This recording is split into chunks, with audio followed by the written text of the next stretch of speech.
नमस्कार, स्वागत छ शिवोहम प्रकाशनमा। सनातन दर्शनको पुनरुत्थानमा जगद्गुरु आद्य शङ्कराचार्यको भूमिका सन्दर्भमा रहेको पुस्तकलाई हामी श्रव्य पुस्तकमा रूपान्तरण गर्ने क्रममा अध्याय 5 मा पुगेका छौँ। अध्याय 5 को शीर्षक रहेको छ सनातन धर्ममा अनन्त योगदान पुर्याएका मौलिक रचनाहरू। यसको अन्तर्विषयभित्र प्रवेश गरौँ। जगद्गुरु आदि शङ्कराचार्यले सनातन दर्शन तथा सनातन धर्मको सबैभन्दा महत्त्वपूर्ण विधा अद्वैत वेदान्त दर्शन विवेक चूडामणिलाई उहाँको अन्तिम कृति पनि मानिन्छ। यी सहित कुल मिलाएर 116 दार्शनिक ग्रन्थहरू, भाष्य ग्रन्थहरू र भगवान तथा भगवतीका धेरै स्तोत्र, स्तुति तथा श्लोकहरूको रचना गर्नुभएको थियो। यसका साथै उहाँले केही तन्त्र ग्रन्थहरूको पनि रचना गर्नुभएको थियो। सनातन हिन्दू धर्मका विभिन्न सम्प्रदाय तथा मतहरू, चाहे विशिष्ट अद्वैत, चाहे शुद्ध अद्वैत, चाहे द्वैत अद्वैत, चाहे द्वैतवाद हुन्, यी सबै आदिगुरु शङ्कराचार्यको अद्वैत वेदान्त दर्शनको प्रतिपादन पश्चात त्यसैको पृष्ठभूमिमा खडा भएका तथा विकास भएका दर्शनहरू हुन्, जसले बिस्तारै सनातन दर्शन तथा धर्ममा फरक दृष्टिकोण भएका अलग अलग मतहरूको प्रतिपादन र समावेश हुन थाल्यो र यिनले सनातन धर्मको विकास, प्रवर्धन, शास्त्रार्थ स्पष्ट बुझाइमा महत्त्वपूर्ण कडीहरू थप्दै लगेर सनातन धर्ममा अनेकतामा एकताको समावेशीकरणको भाव तथा नीतिलाई स्थापित गर्दै लगे। प्रखर अद्वैतवादी जगद्गुरु आदि शङ्कराचार्यले जीवनभर केवल ब्रह्मलाई सत्य र जगतलाई मिथ्या मान्नुभयो। यसकारण उहाँका भाष्य तथा मौलिक रचनाहरूमा जगतको निस्सारता अर्थात् कम महत्त्व र ब्रह्मको प्रमुखता अथवा बढी महत्त्वका भाव स्पष्ट रूपमा प्रकट हुँदै आएको पाइन्छन्।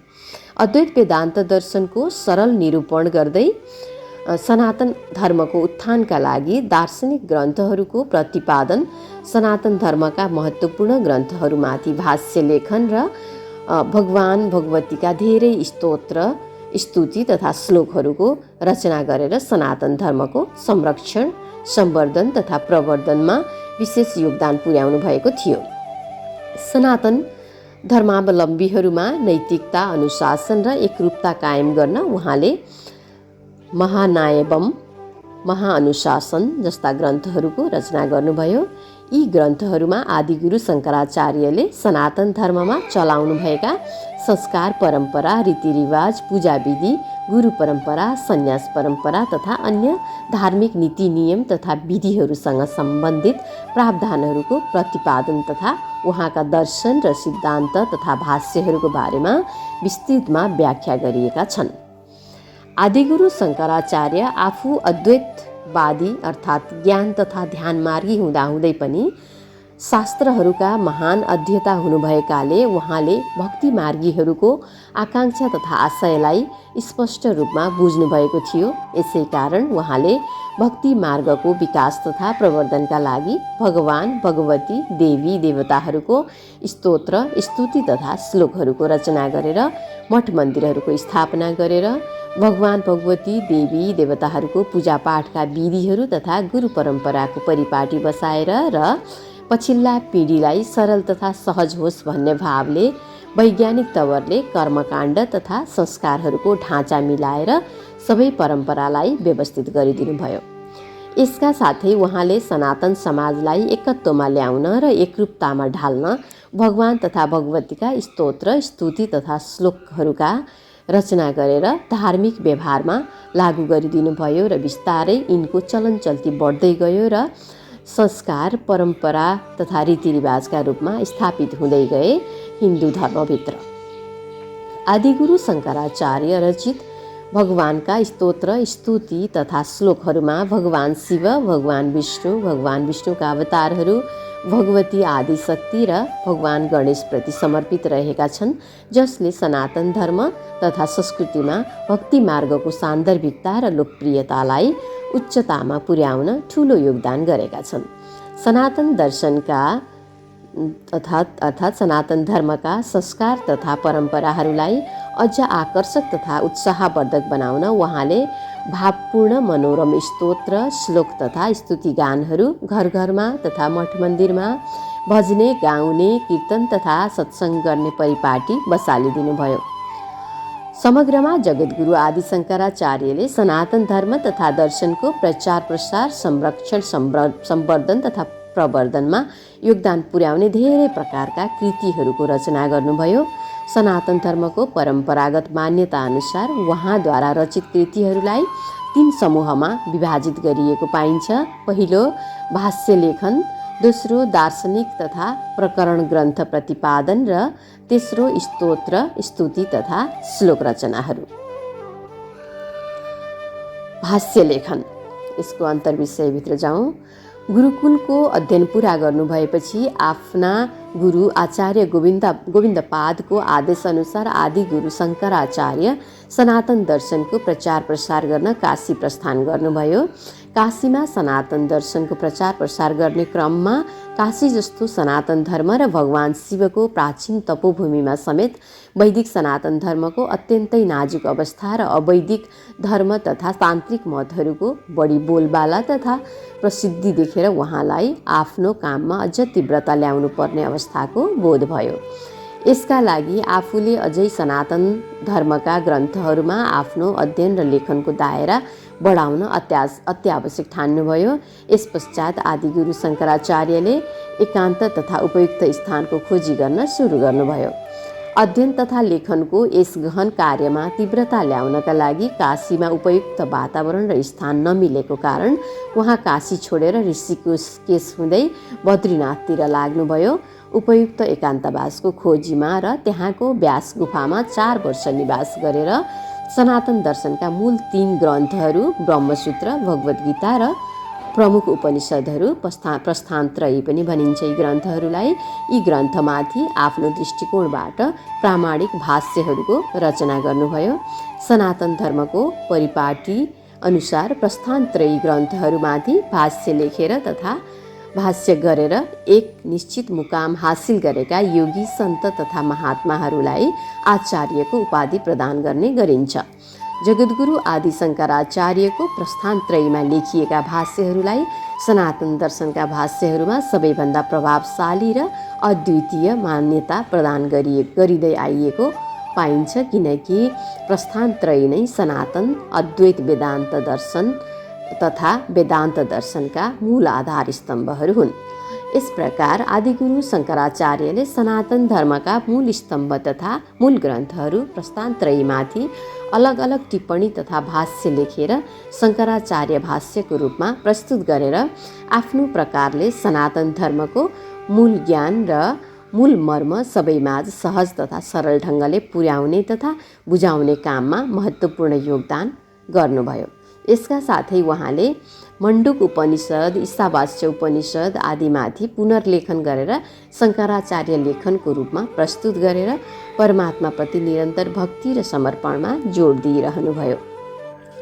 उहाँको यही योगदान स्वरूप पछिल्लो समय सनातन दर्शनको इतिहासमा भक्ति आन्दोलनको प्रतिपादन भएको श्रेय पनि उहाँलाई नै जान्छ।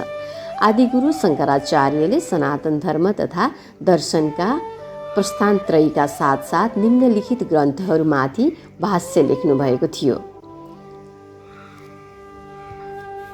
ब्रह्मसूत्र, श्रीमद् भगवद् गीता जुन महाभारत अन्तर्गत पर्दछ, र उपनिषदहरूमा ऐतरेय उपनिषद, बृहदारण्यक उपनिषद, ईश उपनिषद शुक्ल यजुर्वेदबाट, तैत्तरीय उपनिषद कृष्ण यजुर्वेद, श्वेताश्वर उपनिषद कृष्ण यजुर्वेद, कठोपनिषद कृष्ण यजुर्वेद, केनोपनिषद सामवेद, छान्दोग्य उपनिषद सामवेद, माण्डुक्य उपनिषद तथा गौडपादकारिका, मुण्डक उपनिषद अथर्ववेद, प्रश्नो उपनिषद अथर्ववेद, भगवद् गीता महाभारतको अंश, विष्णु सहस्रनाम महाभारत, सानत सुजातीय महाभारत र गायत्री मन्त्र रहेका छन्।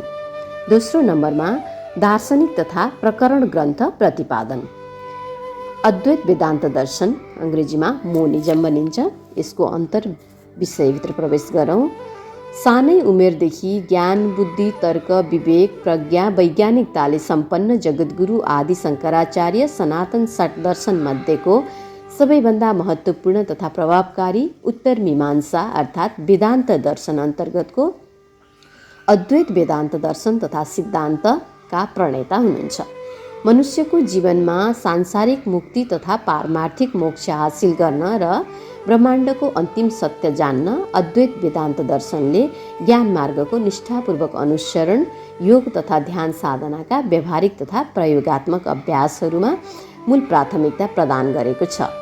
ब्रह्माण्डको अन्तिम सत्य जान्ने सन्दर्भमा हजारौँ वर्षदेखि ज्ञान मार्ग तथा ध्यान मार्गका वैज्ञानिक विधि तथा पद्धतिहरूको साधनाको माध्यमबाट प्राचीन वैज्ञानिक तथा ऋषिमुनिहरूले ध्यान तथा समाधिको गहन अवस्थामा हासिल गरेका इन्द्रियातीत, मनातीत तथा भावातीत अनुभूतिका अलौकिक तथ्याङ्कहरूलाई नै आज 21औं शताब्दीको अत्याधुनिक प्रमात्रा भौतिक विज्ञान अथवा क्वान्टम साइन्सका विभिन्न सिद्धान्त, वैज्ञानिक अध्ययन, खोज, अनुसन्धान तथा प्रयोगात्मक परीक्षणका तथ्याङ्कहरूले क्रमशः एकपछि अर्को गर्दै वैज्ञानिक रूपमा प्रमाणित गर्दै आइरहेका छन्।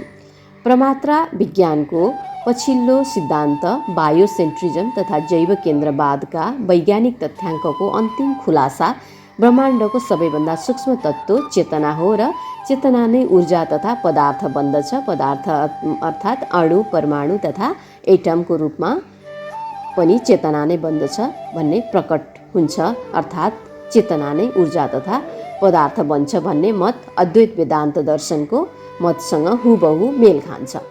ब्रह्माण्ड कसरी बनेको छ तथा के तत्त्वले निर्माण भएको छ, ब्रह्माण्ड सिर्जनको मूल स्रोत, पहिलो कच्चा पदार्थ तथा मूल कारण चेतना हो भन्ने नतिजा अध्यात्म विज्ञान र आधुनिक भौतिक विज्ञान दुवैको रहेकोले सनातन अध्यात्म विज्ञानको प्रामाणिकतामा अझै बल थपिएको छ। जगद्गुरु आदि शङ्कराचार्यको वेदान्त दर्शनको प्रमुख शाखा अद्वैत वेदान्त दर्शनको बहुप्रचलित महावाक्य तथा ध्येय वाक्य, ध्यान तथा मनन गर्न योग्य ध्येय वाक्य ब्रह्म सत्यम जगन मिथ्या अर्थात् केवल ब्रह्म मात्र सत्य छ, बाँकी सबै मिथ्या हो भन्ने महाकथनका अनुसार सकल ब्रह्माण्ड, जगत तथा प्रकृतिमा रहेका सबै प्रकारका जीव, वनस्पति र पदार्थहरू सबै नश्वर अथवा नाशवान छन्, अनित्य अथवा परिवर्तनशील छन्, भ्रम तथा माया अथवा दृश्यमा छन् तर सूक्ष्म तह तथा वास्तविकतामा छैनन् भन्ने रहेको छ। केवल एक ब्रह्म अर्थात् परमात्मा अर्थात् ईश्वर मात्र नित्य र सत्य छ। यस खुलासाको स्पष्ट अर्थ तथा परिभाषा हो हामी आफ्नो वरपर जे देख्छौँ तथा अनुभव गर्छौँ ती सबै अव्यक्त तथा निराकार ब्रह्म अर्थात् परमात्मा अर्थात् ईश्वरका व्यक्त तथा आकार स्वरूप हुन्। ब्रह्माण्ड तथा प्रकृतिमा रहेका जीव तथा प्राणीहरू मात्र जीवित नभएर वनस्पति र पदार्थहरू पनि आआफ्नो प्रकारले जीवित तथा चेतनशील छन् र यी सबैभित्र रहेको आत्मा अर्थात् चेतना अर्थात् प्राण तत्त्व परमात्मा स्वयंको अंश हो। आत्मा र परमात्मामा कुनै भेद छैन, यी दुवै एकै हुन्। आत्मा बेष्टि हो र परमात्मा समष्टि हो। हामी हाम्रो अज्ञानताको कारण यो भन्ठान्छौँ कि आत्मा र परमात्मा अलग अलग तथा फरक फरक विषय हुन्। हामीमा यस्तो अज्ञानता हाम्रो अन्तःकरण, मन, बुद्धि, चित्त, अहङ्कारमा जेलिएको जालो, फोहोर तथा कर्मबन्धनको कारणले भएको हो। ज्ञान तथा ध्यानको मार्गको अनुसरणबाट हाम्रो अन्तःकरणमा रहेका सबै फोहोर रूपी अज्ञानता तथा कर्मबन्धनहरू जलेर नष्ट हुन्छन्। अज्ञानता र कर्मबन्धनहरू जलेर नष्ट भइसकेपछि ध्यान तथा समाधिको मार्ग प्रशस्त हुन्छ र ध्यान तथा समाधिको गहिराईमा साधकलाई स्वतः आत्मज्ञान, तत्त्वज्ञान, ब्रह्मज्ञान तथा परमात्मा ज्ञान हासिल हुन्छ र सदाका लागि उसको मोक्षको मार्ग खुल्छ।